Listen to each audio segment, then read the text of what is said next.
Hi, everyone. So we have decided to create little clips of the sessions that we're running. This one specifically being the anxiety during COVID group. So if you are participating in the group and you've missed a session, you can come back and look at these clips.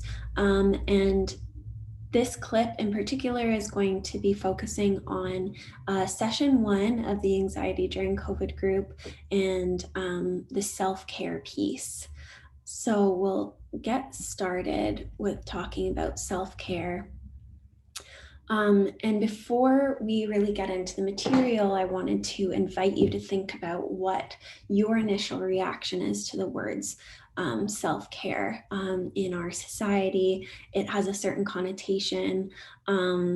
It's used a lot in advertising and has this sort of treat yourself sort of messaging.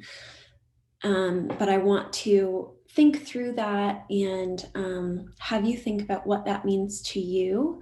And we'll talk a little bit more about what I want us to be thinking about self-care as in the context of working with our anxiety.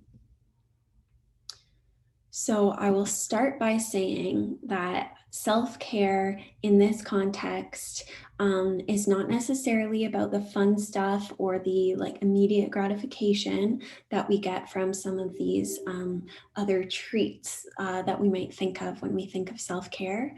The self-care I'm talking about is the longer term stuff, the stuff that is maybe harder work and isn't necessarily fun in the moment. But I'm going to start with this list that we have here. So eating regularly, drinking lots of water. So these are the basics and the foundational pieces that we need to work on before we start getting into the more complex stuff when we're talking about dealing with our anxiety. So eating regularly, making sure that you have balanced meals, and drinking lots of water, staying hydrated. Sleeping habits. So people that struggle with anxiety might have a lot of trouble around sleep. And so I absolutely recognize that getting 8 hours might not be a possibility. That being said, we do have control over some of our sleep hygiene habits. So what time we go to bed, and if that's regular and waking up at a consistent time, or making sure that we're staying away from screens about an hour before we get ready for bed, and making sure that we have a sort of nighttime routine that can really help with stabilizing our sleep. The third thing on the list here is about information diet. So this is especially relevant right now with the amount of media that we take in on a regular basis. From the moment we wake up, we're usually looking at our phones or our computers, checking our emails, looking at the news, checking our social media. And that's we are bombarded with a lot of information throughout the day, and that can definitely increase our anxiety without even realizing just how much of an impact it's having. So taking note of how much and what media you're taking in throughout the day is a very important piece of managing our self-care when it comes to managing our anxiety. So the next things on the list here, social and leisure activities. This is an extremely important part of self-care as well, maybe something that you don't realize is a part of self-care, but making sure that we're calling our friends and family on a regular basis and doing something that we enjoy in our day.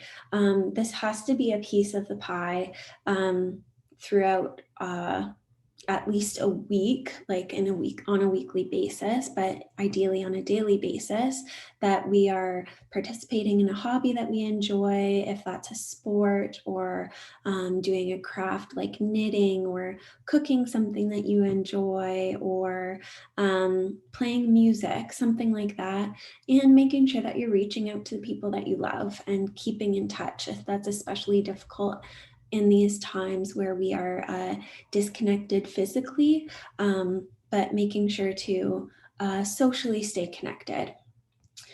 Productivity. So, the reason that this is on the list here under self care is to ensure that we are giving ourselves a sense of accomplishment throughout the day. And that can look very different for different people. So, one person who is feeling extremely depressed might be staying in bed most of the day, but maybe their productivity looks like getting up and taking a shower. And that is awesome. That's something off their list. That's a sense of accomplishment. They did something that day. So that is an example, but that productivity might look different for you than it does for another person. And that's okay. What we're focusing on there is just that feeling of getting something done. And that can feel good and really add to our feelings of taking care of ourselves. And the last thing on this list is compassionate self talk. That's something that we're really doing a full session on later on. And we can spend a lot of time talking about this. It's extremely important. But what that's about is really just taking note of what our inner dialogue sounds like when we talk to ourselves. So, are we talking to ourselves with compassion? Are we talking to ourselves with kindness and with love? Because that can have a huge impact also on our levels of anxiety and how we feel on a daily basis.